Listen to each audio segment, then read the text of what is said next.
In this episode of Hot Hardware's 2.5 Geeks, we're going to get a shot of Radeon Adrenalin with a very special guest. Next.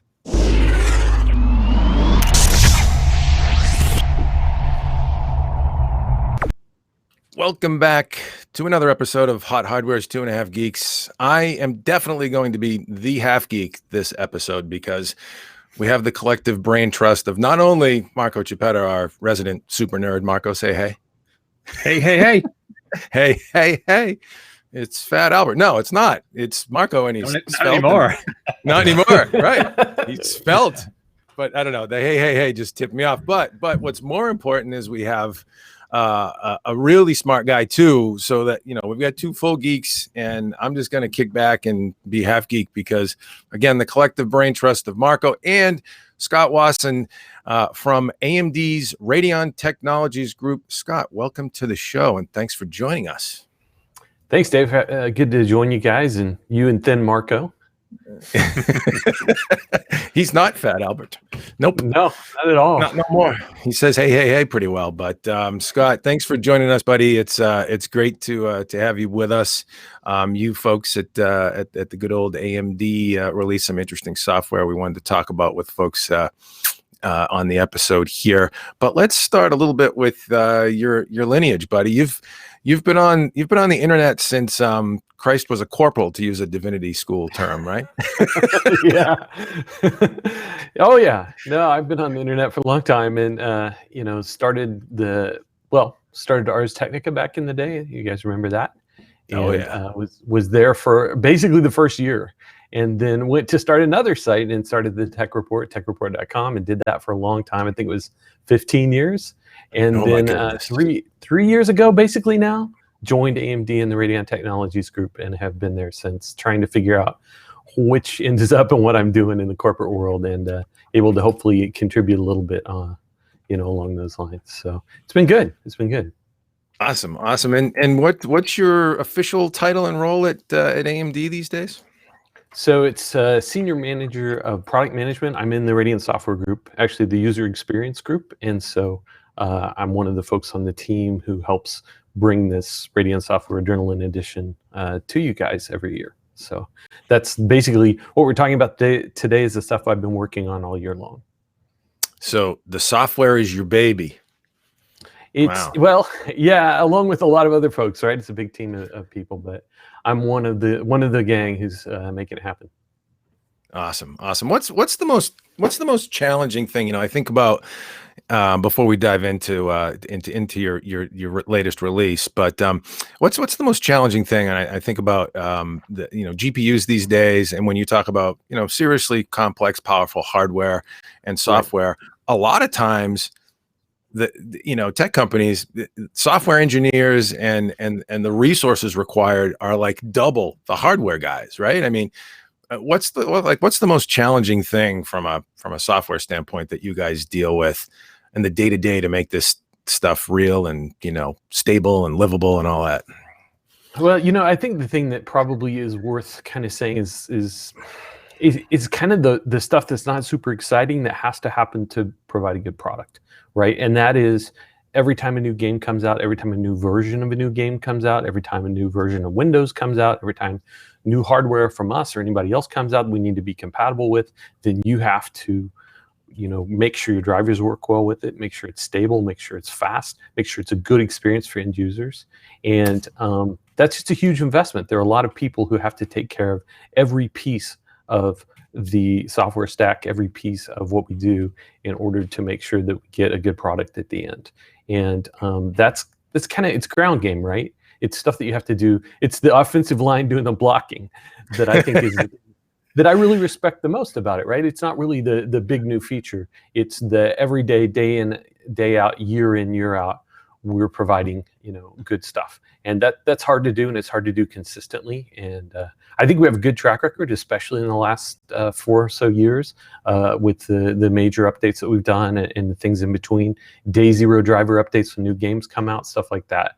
And it's not, like you say, it's not the sexiest answer, but I think it's the thing that I respect the most after moving from outside the industry into a company like this and watching the sausage get made, right? Is how hard it is just to show up every day and provide good stuff and do that consistently. Yeah. No, that's a great analogy. It's the offensive line getting it done so that the quarterback can sit in the pocket and pick out a target. It's not sexy, but without that, touchdowns don't get made, man. Yep. Good stuff. So yeah, let's dive into the topic at hand. Your introduction of the Radeon Software Adrenalin Edition, or 2019 Adrenalin Edition. Excuse me, Software Adrenalin 2019 Edition. Let me get my words. There it is. There it is. Right in the headline. It's a lot, Scott. I will say that. I know it's a lot of words. You put them in whatever order you're comfortable with, and we'll know what you're talking about. So it's all good, man. Yeah. So Radeon Software Adrenalin 2019 edition has lots of new features. Marco's been kicking the tires a little bit on it. I know that he's always diving into the GPU space for us here at HotHardware. But maybe just sort of tee up what this thing is all about for the folks, and then we'll start talking features and peppering you with questions and stuff. Sure. You want to do that? Sure. So yeah, no, that sounds good. I mean, I kind of mentioned, especially in the last 4 years, we've been doing major updates around this time of the year every year, and it involves new features, new performance, things like that. We obviously do regular updates throughout the year all the time, and we do coordinate releases when new games come out. But if you're talking about the things that we add that are different, and we're trying to add value, the major releases happen around this time of year usually. And one of the things that we did, if you kind of look back, you may remember last year we introduced a couple new features. One of them is Radeon Overlay, where you can in a game, just hit Alt-R, and it comes up with a list of options on the side of the screen, and you can do all kinds of stuff there. Another one was AMD Link, which is a mobile app that will let you take a look at and control what's happening with your graphics card from a phone or tablet while you're playing a game, if you're not playing a game, whenever you want. This year, a lot of it is about, we had those new UI options, those new capabilities last year, and we're fleshing out like what are interesting things that we can do with those capabilities. And so this year we have a lot of interesting stuff involving, tweaking while you game, things that happen in the game, and then things that happen with the mobile app. And we'll get into a whole bunch of that, I'm sure, but there's a lot there. We've also have some of the regular updates to things like the Wattman overclocking utility, which we introduced, and we've been adding more capability in response to the community over time. And then another thing, just to sort of tell you about our process, we actually go out to Reddit, to forums, to things like that every year, and we ask people, what do you want to see? Right? This is what do you want? And then we compile a list and we put it up on Radeon.com or AMD.com for people to vote on. And this year, we were able to incorporate 7 of the top 10 user-voted suggestions as features that we released. And so that's part of the process too, right? So it's a whole bunch of stuff. Actually, it's kind of marketing-wise, it's hard because it's a lot of stuff to talk about, but there's a bunch of new stuff this year, and I'm happy to have it because I think it's a lot of good stuff, right? Nice. So we'll get into all of it, but that's sort of an overview, and I haven't given you very many specifics yet. And there's a lot to it. Yeah, no, I will say that one of the things that Marco and I have both observed about AMD over the years, and especially as you folks have evolved with the software and hardware side of things, but it's impressive, and I think it's sort of it's a good sort of take note for others in the market as well.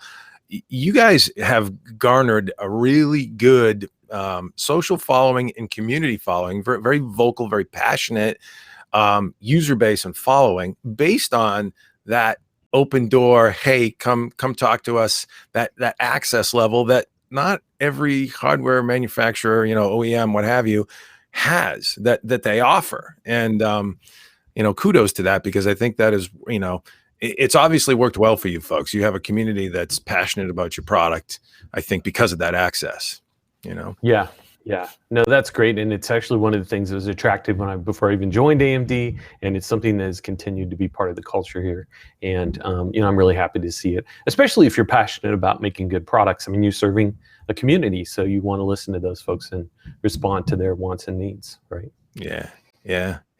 Well, Marco, I'm gonna let you dive in because you've been looking under the hood at this thing, and you've got a whole laundry list. And I don't want to interject too much half geek in between you two geeks. So, what do we want to tee up first on this thing and talk about? Because there's a lot going on with this new release.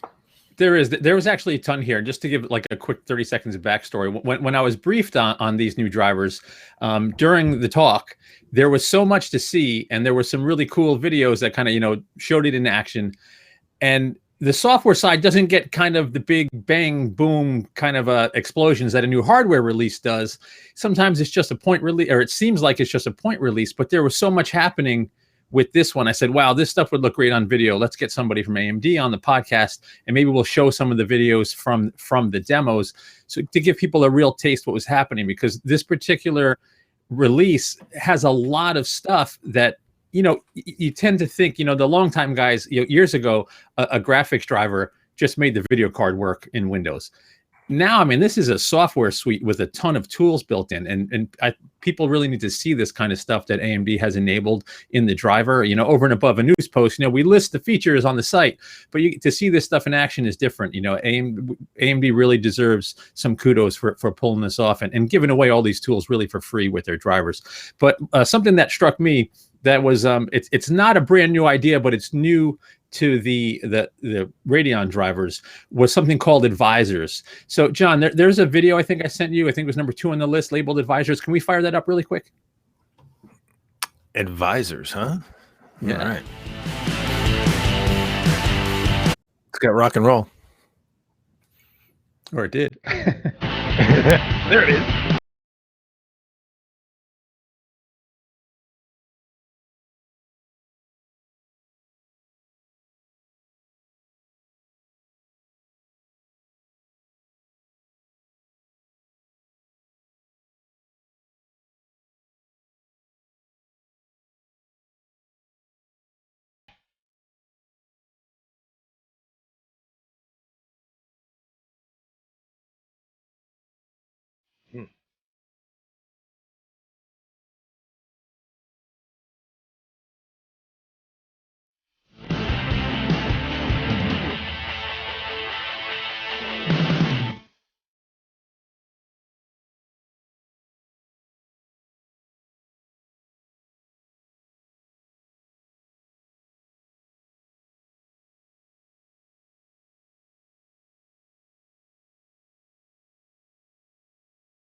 That's some cool stuff. Cool. So Scott, what did we just see? What just happened in that video? The advisors. I don't know what was that. Whoa! Oh, Hey. We've got another one coming. So, okay, I'll give you the take on these. So there are 3 features that we call advisors, and the idea is that these are mostly for people who are not necessarily like the most deeply knowledgeable enthusiasts, but they want to tweak that way, right? Somebody who's maybe more of a novice who wants to go ahead and make sure their system is configured optimally so they get a good experience while they're gaming, while they're using their system. So the first advisor that's shown there is what's called the Game Advisor. And the idea behind Game Advisor is it's in your game. You bring it up in Radeon Overlay while you're playing. Hit Alt-R, hit Game Advisor, and then what it has you do is it basically says, okay, go play the game for a little while. We're going to watch your performance, and then at the end of a little while, then we come back with a report that tells you what your performance of your system at these settings in this game is, right? This is a report, and then based on that performance, we're going to give you some recommendations, and it's simple stuff like, if the performance is really low, then okay, you need to turn down from, say ultra quality to high or medium, or you need to lower the display resolution or something like that. If your performance is really high, then we might say, hey, you actually want to turn the image quality up. You can get more out of your system because you've got some room to tweak. And so the idea is that people can make changes in their game settings and then go back and retest and kind of iterate through till they hit that kind of golden middle spot where they have a good mix of image quality and performance. So that's kind of the idea behind the advisor. And Marco, you can see near and dear to my heart, it has like frame time plot and percentiles and all this stuff. So if you're a real tweaker, it actually does give you some nice metrics that way. But then it comes with some just basic recommendations that it says, try this, right, based on the assessment. Very cool. I like that. I like the fact that there's built-in frame time plot. That's a pretty valuable tool in general for guys like us too. Right. You can zoom in. You can do all kinds of stuff like that to look at the report. So if you know how to read that type of thing, and it's not hard, right? You see lots of spikes or see the numbers are not good, then you can go and make adjustments. But it is nice for that. We also have, and I'm getting ahead of myself a little bit, we have a whole bunch of other performance metrics built in. You can actually, if you're a reviewer, you can log frame times now using our performance metrics tool, which is different from the advisor, but actually will let you show all kinds of stuff on screen. You can see, GPU speed, temperature, frame rate, all kinds of things like that, or you can set it to actually log individual frame times to a CSV file. So there's both the easy version for folks who just want to learn to tweak, and then there's the more advanced stuff in the performance metrics as well. With the tool built into the drivers, any additional overhead versus, say, using something like OCAT?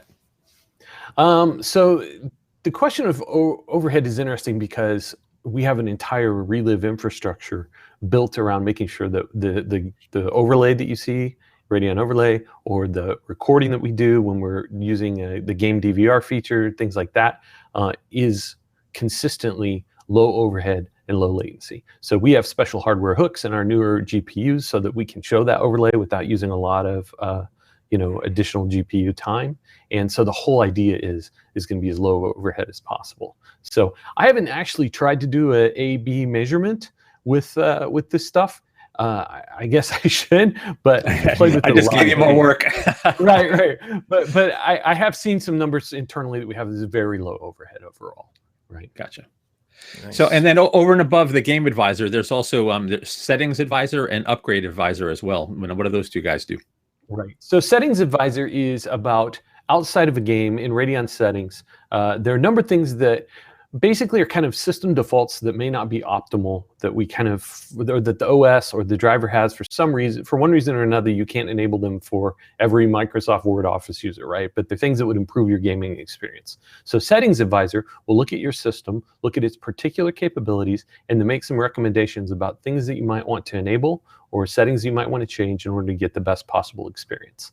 Right? And the way that it works is it really pops up a Windows notification. Most people will see it there. You can go to Radeon settings and find it, but most people see a little Windows notification that says, hey, settings advisor found some things that might give you a better experience. You go look at it, and it's things like enable enhanced sync, enable FreeSync, set the peak refresh rate for your display properly, turn on HDR and wide color gamut mode, things like that, right? And those are all things that we, as a gamer, you'd want, but I've found that in some cases, a lot of cases, actually, you just don't get those when you first set up the driver. So this thing will let you then go in and look at each of the recommendations. You can tick a checkbox, or untick it for each one, and then apply, and then all of the things that you want to enable will get enabled at once really quickly.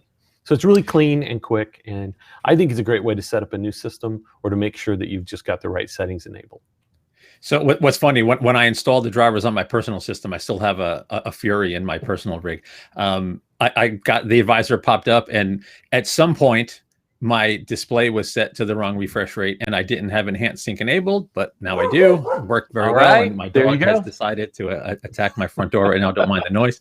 But yeah, it worked as advertised, popped right up. It was very cool. Excellent. So yeah, that's the idea behind that one, and I think it's great. I think it's simple and clean, and people appreciate what it gives you. The last one is Upgrade Advisor, and this is actually a revised version of a feature that we've introduced in the past, but it's really nice and useful now. So in Radeon settings, we know what games you have installed, right? You can see a list, and we can do per game settings and things like that. Upgrade Advisor does something really straightforward but useful. It looks at your system, looks at the games, and it knows the min spec and the recommended spec for those games from the developer, and will tell you whether your CPU and your GPU meet those requirements. And so it's kind of red, yellow, green. Red is you don't meet min spec, yellow is you meet min spec but not recommended, and green is you meet recommended, you're good. And so you see that for both CPU and GPU on your system. And then there's actually a place where you can look and see, okay, this is the CPU I have now, but what if I upgraded to a Ryzen 7? And then you can actually see, okay, then I would be green on all these and I'd be good to go. And then you could click a button and actually go to Amazon and order yourself a Ryzen 7. So it's kind of just a tool to let people see how they're doing with all the games that they like, all the games they have installed, and see how they might do if they decided they wanted to upgrade. Very cool. Nice and easy. So now, over and above that, obviously, we kind of glossed it over in the beginning, but we'll quickly just mention it here. There were some significant performance updates here, not only in terms of boosting frame rate in some games, but also reducing latency in specifically in like esports titles where every millisecond counts. You want to quickly just burn through some of the stuff that was in there? Yeah, so performance is a funny one to talk about because we do these day zero drivers, that come out when new games are released, and then we do regular updates all the time. I mean, it seems like every week, every other week, we got a new driver, right? And so we don't hold performance back for our big end of the year software release. But if you look at between, say, last year and this year, there's big performance deltas across a whole bunch of games, right? And it is cumulative, but we actually do have some nice recent gains. Some of them I found the other day, we didn't even get them into our marketing slides at the end. There's some major games that had more increases. It's just always happening, right? But one of the things that we did this year that was a little bit different was a thing called Project RESX. And that was, we went back and looked at some of the most popular games in the world, esports games, things like Fortnite, and we looked at how can we make these games run better. And that's a hard thing to do because typically those games are already very well optimized. Many of them run really well, but there's opportunity for more, and we spent time and we did a couple things. There are improvements in our drivers. There are also improvements that happened that went into the games themselves, right? And some of those we didn't even, like in our marketing slides, we didn't even incorporate those numbers because it's all sort of, what the game developers did working with our engineers in addition, to the stuff that went in the drivers. But we had some major gains in Dota 2, Fortnite, PlayerUnknown Battlegrounds, things like that. And we did actually look at, it's not just an improvement in frame rate, it's also a reduction in 99th percentile frame time, which is one of these metrics that is about sort of smoothness. 99% of all frames get rendered in this time or less. And then in click-to-response latency. This is another thing we look at, is how we reduced input lag. And you can reduce input lag just by increasing frame rate because they're kind of the inverse, right, of each other, or there are targeted optimizations that we can sometimes do with some of these games where we look at it and say, okay, this game is buffering ahead 3 frames, for instance, and we think we could buffer less. And if we do that and it's still a smooth animation and a good experience, we're going to have a lower latency for the click to response. And you can measure that. We've done measurements with high-speed cameras, and it goes from X milliseconds to Y milliseconds down. And I think some of that stuff is in some of the slides, Marco, if you want to look at it. But we use a high-speed camera pointed at the display with a mouse that has a little LED on it, right? And it says, wow, okay, we click now, and then the output came up on the screen now, and it's quicker than it used to be. So we do that type of optimization to make sure that people can play esports games and win with Radeon. Yeah, man, that was the kind of stuff, that it kind of gets, doesn't really get mass coverage, but I thought people would love to hear about that. I thought it was really cool. And now speaking, let's continue on the performance kind of train here. You can now tweak Wattman settings without even exiting a game with these new drivers, right? You can just bring up the overlay, go into Wattman, and do your thing. So why don't we explain sort of what's changed there now with this latest release? Sure. So Wattman is our overclocking and tweaking tool. And like I said earlier, we have traditionally it's been in part of Radeon settings, but like I said earlier, we've now got the overlay, and we've got AMD Link, which is the mobile app where you can go and tweak. And so we've actually brought Wattman controls into the overlay. So while you're playing a game, you bring up the overlay with Alt-R, you can go in and do all kinds of things, changing your memory settings, changing your voltage, changing your clock speeds for the various DPM states on the GPUs. The whole curve is there, and you can modify all kinds of things. You can also do it with the AMD Link. So you could be playing a game and somebody else could be overclocking your system while you're playing, or you can have it running something and tweak it while it's live, right? And all of the Wattman settings are also then available in that mobile app. So that's kind of neat. Another thing is that Wattman has more control. So it's got the Vega cards. There are a bunch of different DPM, dynamic power management states in the GPUs. And in the past, Vega cards, you really can only control the top states, but now they're all unlocked and you can control the whole curve, right? Another thing we did was we added support for fan curve. So in the past, it was kind of a min fan speed and a max fan speed, and that was it. Now we have multiple points along a curve where you have temperature and speed, and you can actually specify how you want the fan to ramp up as the temperature ramps up. Which will allow for better cooling, quieter acoustics, or both, right? Lots of nice tuning capability there. Another thing real quick is auto overclocking, right? So you can actually hit a button and get a little bit of an overclock on your GPU or memory, or a little bit of an undervolt. Trying to be safe. It's not as good as what you would do, Marco, but it's... Well, nothing right? is, Scott. Right. Well, I know you got to get used to hearing that, don't you? But it's something that, if you're not wanting to get your hands dirty and really tweak and tune, you could still get a little bit of juice out of hitting the button to auto overclock. Nice. Gotcha. I'm going to jump in and toss a question in from the chat. We have. Let's see. Citrix is saying he says he's not seeing one-click overclocking tuning. Is the R9290 Radeon R9290 supported? I don't know if you can answer that for him, Scott. Yeah. So at present, it's Vega cards that have that supported. But okay. Community feedback here. If this is something that people want, then we'll listen and see what we can do in the future. Yeah. So, and in the same vein, on the site, when we announced that we were going to have this little chat, someone asked if that feature, if specifically the fan control features, we're going to work on some of the custom cards. To date, he's had to use a custom tool from his board manufacturer. Is it really just reference designs, or are there some of the custom boards that it may not work perfectly well with? I haven't really explored that space well enough to tell you. My sense is it should work with anything, but there may be some unique, custom boards with custom fan controllers that we can't access. If they're using, our fan control and they've just programmed it differently, then I would expect that our controls would work, right? Gotcha. But it is going to depend on the implementation, I think. Cool. And then moving on, there were also, so these drivers were not just about gamers and performance and latency. There's also a bunch of stuff for streamers incorporated into the Relive functionality.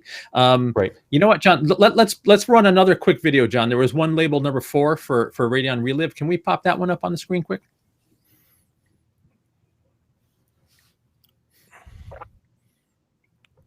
Relive. I need to do that often in games.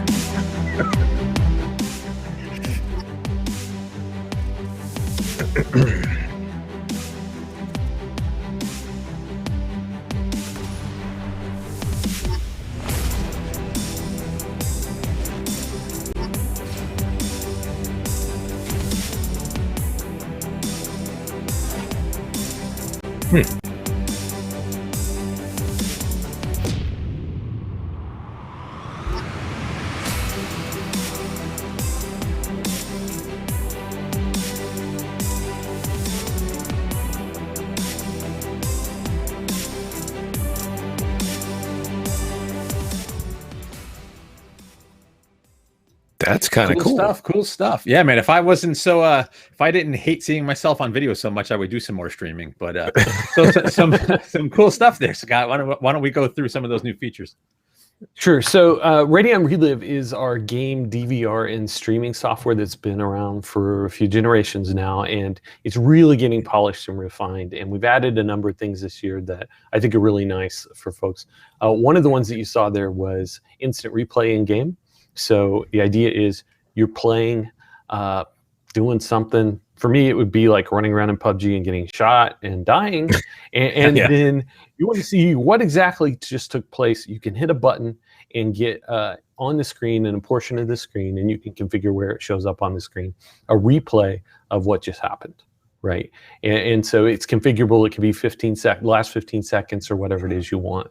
And you can get a look again at that. You can imagine for somebody who's, say, playing games and streaming to Twitch, and they've done some amazing thing in Fortnite, and they want to show their audience again, they can hit the button and bang, up in the corner of the screen comes a replay of their recent awesomeness, right?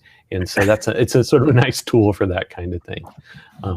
Another thing that we added is, are you guys GIF or GIF people? I need to understand this before we. I'm a GIF person. I'm a GIF too. Okay. So I'm a GIF guy, but we've had GIF people talking about this around me. They're Canadians, I think. So I don't know. They're all wrong. Every one of them is wrong. I don't know, man. The Canadians, their mouths go all the way across their heads. It's weird, but but anyway, so instant GIF support is, you can actually save a replay of what you just did to disk in GIF format that you can then take and share, right? And so, when you're wanting to share something awesome that you just did, a screenshot isn't really that great. It doesn't really show what just took place. And so this is a very quick and easy way to just record whatever the moment is that you just had, right? And then you can share it however you want. So that's the idea. It's kind of a fun way to be able to do that type of thing. So, yeah, again, it's configurable in terms of the length of it and all that. And the thing I was going to tell you guys is that the hotkey for it is Control-Shift-J. I don't know if you noticed that. That was my suggestion, that be J. Nice. So it's not GIF. It's a soft J, Yeah. baby. See, Nice. You win. You won with that little sneaky thing. Nobody caught that, and nobody caught that at work. But you win with that move right there. We're moving the culture in the right direction. Right? Yeah. Exactly the right thing to do. Citrus Now- is asking, how do you bring up that in-game overlay? Is there a special hotkey for the in-game overlay? Yeah, I know and you don't said J for remember, GIF. I don't remember off the top of my head, but you can go into the overlay and you can see all of the options. You can turn on the different features and you can see what the hotkeys are. They're actually configurable as well. So in fact, in Radeon settings, there's an even more robust place where you can go in and configure all of your hotkeys for all the features and turn whatever you want on and off at will. Nice. So one of the major sections, like this part was actually, I was really impressed with this part because I think it can sort of lower the barrier or the cost of entry for VR. Now, AMD Link, you mentioned earlier, was the mobile app where you can use a phone or tablet to tweak GPU settings. But now there's over and above those features, there's now some built-in streaming features that will allow you to use some standalone VR headsets to stream VR games from a PC to the headset. Why don't we let's talk about some of the stuff in AMD Link? You know what? Maybe we should show this video too. John, let's show this video too, and then we'll move over to Scott. It was number 5, labeled AMD Link.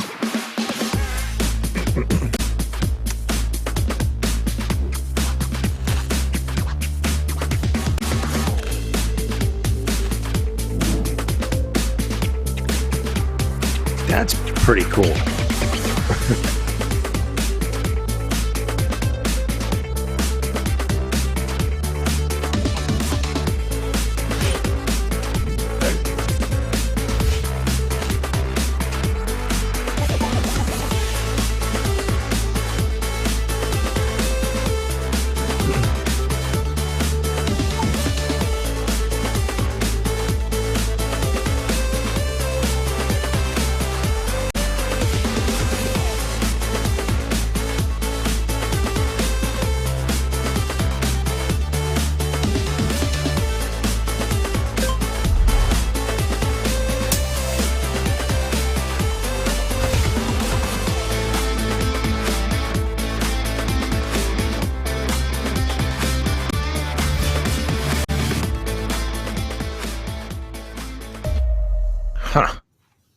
streaming. Cool stuff. Too. Wow. Yeah. Yeah, man. Very cool stuff. So not only the game streaming, the VR streaming was particularly impressive for me. So I'm going to hand it over to Scott, and then I should probably shut up and let Dave talk a little bit. Nah, it's fine. Yeah, so good. lots of new stuff in AMD Link, right? And you saw all of the performance metrics and the controller Wattman and controller relive and recording and all that. But the game streaming stuff is pretty cool. And Marco, before we step straight into VR, we should talk a little about the regular game streaming. Yeah, go for it. Because that's a deal too, right? I mean, this will let you basically stream your PC games on the Radeon system to a tablet or phone based on Android or iOS. And we don't care what brand of tablet or anything like that, as long as it will run the app, then it will work. And we don't care what games you use. Actually, you don't have to use games. It can be streaming your desktop, playing a movie, whatever it is. We have basically streaming to a phone or tablet available. And so it's not tied to an ecosystem like Steam or Uplay. It's not tied to a particular, branded tablet at all. It's freely available in AMD Link, and it lets you do, any type of streaming of PC content to these mobile devices. And, it supports like Bluetooth and wireless controllers that you can connect to a phone or tablet. And then we have on-screen touch controls as well, which are editable so that you can get it configured just like you want, so that your PC games work well with, thumbs or whatever it is that you're using on the touchscreen. So it's a pretty nice setup, and we're using that relive infrastructure I mentioned earlier to do low latency capture of frames, to copy them out with async compute with low overhead without getting in the way of the graphics pipeline, encoding the video with our hardware-based encoder with settings that are tuned for low overhead, high quality, low latency. We have a custom network protocol that's lightweight, and then we've actually tuned the app itself for multiple different mobile SoCs in the tablets and phones, so that it has good decoding capability as well. So what you'll find is we have very low latency for streaming. It's in-home streaming. It's not going to happen out over the internet. It'd be a good experience though, in-home over your Wi-Fi network on a phone or tablet. So that's, what do you need? That's I just want to jump in, Scott. What did you need? What do you need for network performance to realize a good experience? There is a standard, AC setup, all that's required for Wi-Fi. What have you? Yeah, I used a tablet that was a 5 gigahertz 802.11n. It didn't have AC even, and for game streaming, it's fine. Now for the VR stuff, which is a little bit more demanding, then probably you need 5 gigahertz AC. But I think you can get away with 802.11n. Or maybe even older stuff for the just flat game streaming.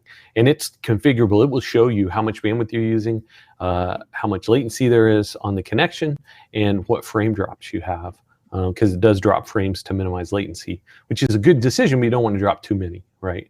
And so you can tweak and tune the resolution and bandwidth use in the app for your network. So it should be workable over a pretty nice range of Wi-Fi networks. What most people have will probably work to some degree, right? Well, very cool.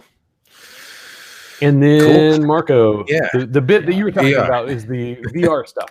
So Yes. This is a little bit high concept, because the idea is that you're running Steam VR games on a PC, and you're using a headset that is not an Oculus Rift or an HTC Vive or a traditional PC headset. Instead, you're using a headset like Oculus Go or Google Daydream or Gear VR, that class of device, right?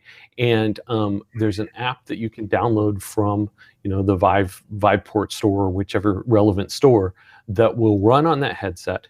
It will connect to the PC, and the PC using Radeon software will basically present that headset as a Steam VR headset device. And so then you can run Steam VR games, and we will stream the video to the headset, and it looks and works way better than you would think, both because of all the latency optimizations we talked about, and because of some things that we do using the headsets to minimize the latency. So we do a local time warp on the headset so that your head movements basically are taken into account when we present the video, right? We actually time warp the video to match where your head position is, at the time it's being displayed. That works remarkably well. And we do some other smart things like pose tracking, or pose prediction, sorry, so that, because these headsets have their own tracking, it's not necessarily perfect. And so there's some software fix-ups that you can do to make sure that that experience is good. And so you can basically use, a Google Daydream type device as a PC Steam VR headset using this feature. And again, free of charge. It's just part of our software suite. Marco, did you try this? Did you want to barf? No, so I did try it, and it was really cool. So what I will say, like for content where there's not super fast action, I'm forgetting the name of the demo now. Scott, you might remember, where you're basically in the ocean and you're on like a wrecked ship. Yeah. The blue, yes. So that was the first thing I tried, and something like that where you don't have to quickly react to something on the screen. The experience was basically perfect, right? You don't really notice any kind of latency, anything weird. If you want to nitpick, maybe you can pick some stuff out. But the immersive things like that, where you don't have to quickly react to something, I mean, it worked really well. And I'm like, wow, you don't need a $500, $600, setup anymore just to have VR. I thought that was really cool. Now, I didn't get to experiment much with games where there's quicker action, or where you have to, where there's twitch reaction, you have to use the controllers. So Scott, can you speak to that? How was your experience with that kind of stuff? So I think you'll find that it works equally well for games where you move around more than the blue. One of the games that I played with is Eagle Flight, where you move your head to sort of tilt and turn the flight of an eagle over Paris. And that's a pretty good motion game. And I thought it was a really good experience there too. There is a caveat right now, which is just basically has to do with the ecosystem for these mobile SoC driven headsets, these standalone headsets. I don't know if there's anything quite shipping yet that has dual tracked handheld motion controllers like a Vive or a Rift controller, right? Yeah. And without that, you're limited to, in the class of games that you can play from Steam VR. You can play games like racing games or sims, space sims, where you use like an Xbox controller and you stand or sit and you can play and do fast motion. And it works in all the experiences I tried like that. It works really well, right? The issue that is just we haven't yet got to the point in the VR ecosystem where those standalone headsets have the right type of controllers. I expect those will come. If you look at like what Oculus has announced for Quest, or what Vive has done for the Focus in terms of seeding developers with motion controller dev kits, they're coming.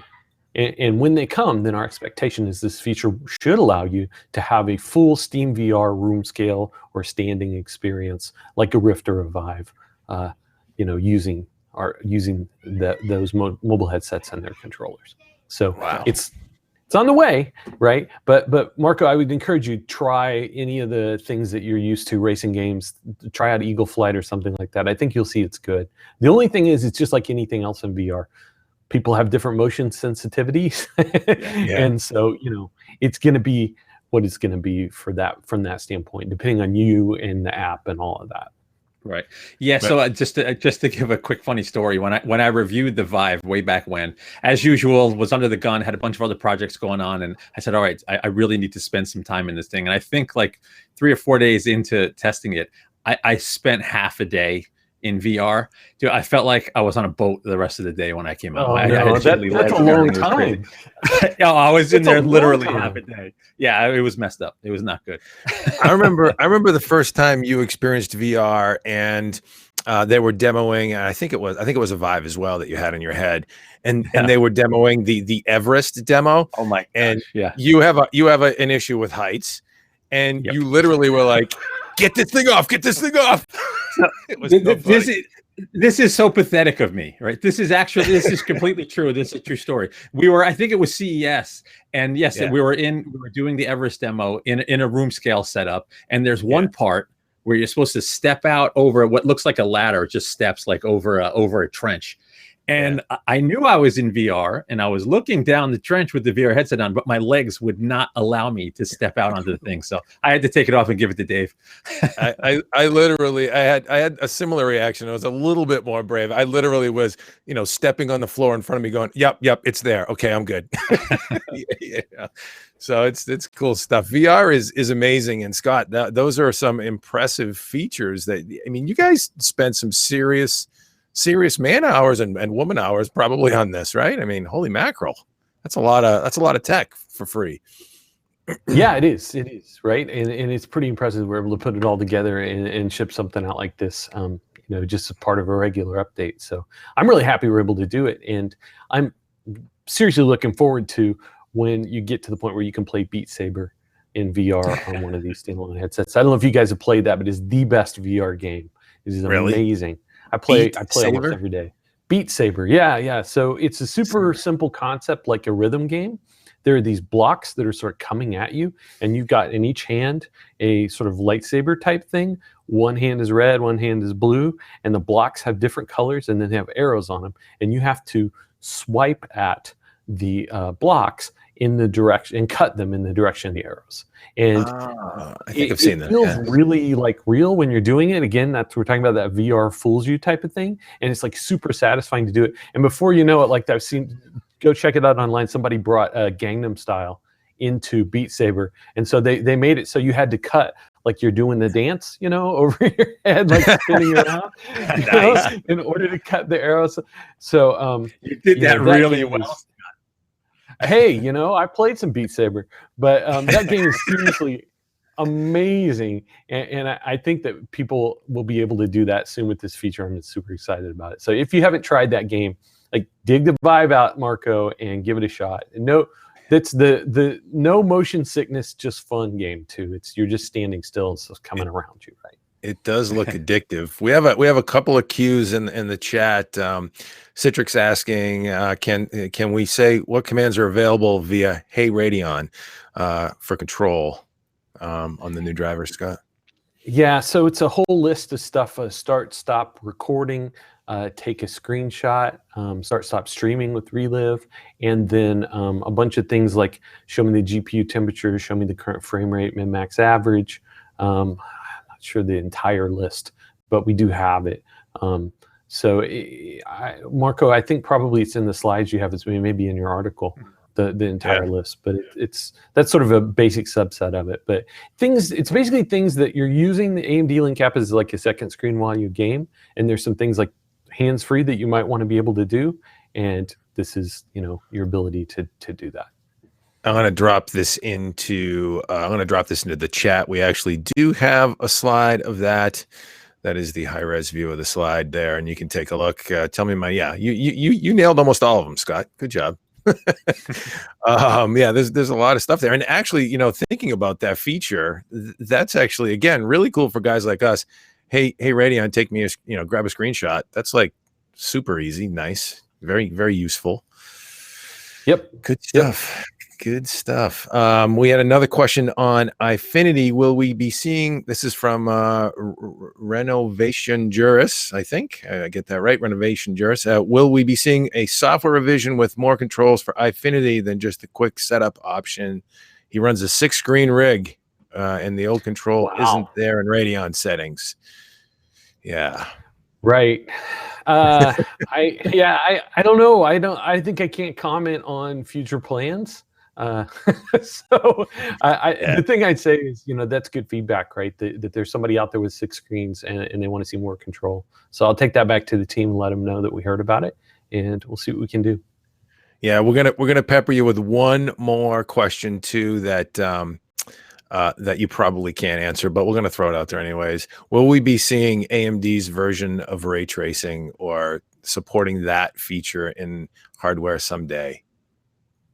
In hardware, I can't comment on our hardware plans for that. That's a tricky question, and I think there's some confusion out there, right? So DXR for DirectX will run on any DX12 GPU. It's the level of performance and features that we really don't know about yet. That's why AMD's competitor has something proprietary as well, but Microsoft has DXR, which is Microsoft's DirectX ray tracing, and that will run on any DX12 class GPU. We're just waiting to see how this all shakes out and when there's support for everything and when we can test something independent and yada, yada, yada. Yeah, you got it, Marco. So obviously we do have, we have talked about, we're supporting Microsoft in their DXR efforts, but in terms of the hardware plans, that's a bit of it we can't get into. Sure. Yeah. Future product stuff is always a little delicate. Chris Getting, also of HotHardware, actually is with us in the chat. Says he'll be running 6 to 8 screens off a pair of WX 4100 cards. Wow, there you go. work project. Yeah, just a little bit. Marco, you were going to dive in on something there. I can hear you itching. No, that was it. I think we covered all the stuff. I think we're sort of running out of time. I think we got to all the questions. Scott, did we miss anything? What else do we need to know that we forgot? Did we talk performance gains like that? Yeah. I'm seeing some. Yeah, I mean we did, but I mean there's a couple of like Battlefield 5. You guys picked up 40% perf lift in Battlefield 5. Wow. So yeah, that's one of those day zero driver releases. It's a recent game, right? But we have a team of folks who work with game developers to make sure games run well on Radeon, that there's not visual corruption, that there's compatibility, and that there's good performance. And so obviously, that's a big target for us, and we delivered some gains there. Marco, to answer your question about what we missed, there's still more stuff. Right? Like we added more stuff to relive for people who had, like, there's a scene editor, there's multi-channel audio support, there's a new resolution 1600 by 900. In the overlay, we added a bunch of stuff. There's control over, this is a big one. I want you guys to try this if you haven't. Enhanced sync can be turned on and off while you're in a game. I think this is a better VSync if you have a FreeSync display or if you don't have a FreeSync display. It works with both, and I think it's a better VSync. And you can now turn that on in the overlay, turn it off, and do A/B testing while you play a game. So play a game, try it, try a game that's really high frame rate, that's maybe faster than your display, and turn it on and off and see how Enhanced Sync does for you. I was going to say, that's interesting. What's different about Enhanced Sync versus VSync? So, yeah, okay, that's so. VSync is been around forever, and the idea is basically frames come out when the display is ready to update. But VSync does some things. It captures frame rate, and it causes additional sort of click-to-response latency, because you may have 2 or 3 frames buffered, but we're only going to show them in order, and we're going to make sure that we don't go any faster than the display. Right? What Enhanced Sync does is very different in that it lets the game render as fast as it wants, and then it will show the most recently completed full frame. And so it will discard some frames. If you say that you're running a game on a 60 hertz display and the game is updating at 100 frames per second, right? We may not show every frame, but we're not going to show any tearing, and we're going to keep latency low by reducing buffering and only showing the latest frame. That's what Enhanced Sync does when things are going really fast. So it's basically a better VSync when you've got a really fast game that's overrunning your display. In addition to that, there's another strategy that you need to use when your frame rate dips pretty low. At that point, we actually allow tearing when you're well below the display's refresh rate, so that we can get new information on the screen as fast as possible.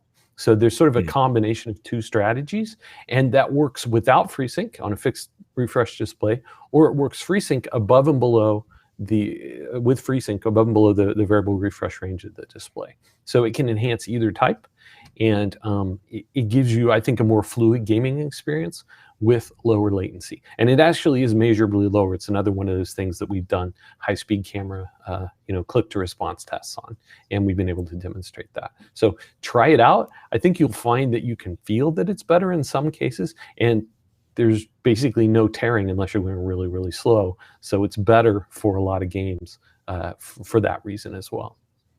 Well, I honestly, I did not know. I have not tried that. And how long has that been around? Is that's a fairly new feature, or am I just behind the curve? It's a couple years, relatively new. Wow. Right. Yeah. So. I'm behind the curve.